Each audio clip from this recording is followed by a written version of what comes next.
ভালো ঘরের মেয়ে যারা, তারা কখনো পুরুষের আড্ডায় যায় না, তারা কখনো বাজারে যায় না, বাজারে গেলেও পুরুষের আড্ডার মধ্যে তারা যায় না। তারা সর্বদা চিন্তা করে আমার আল্লাহ একজন আছেন যিনি আমাকে দেখতেছেন, আমার হিসাব নিবেন। আমি যদি বেপরদায় চলি, পুরুষে যদি আমার চুল দেখে, পুরুষে যদি আমার মুখ দেখে, পুরুষে যদি আমার হাত দেখে, পুরুষে যদি আমার অঙ্গ দেখে, আমি গুনাহগার হব।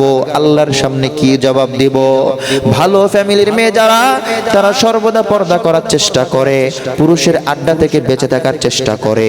আর অজাত কুজাত যারা, তারা সর্বদা চিন্তা করে কে কি বলল তাতে আমার কিছু যায় আসে না, আমার পাড়া প্রতিবেশী কি বলল আমার কিছু যায় আসে না, আমি আমার মতো কইরা চলবো, পরকালে যা হয় হবে।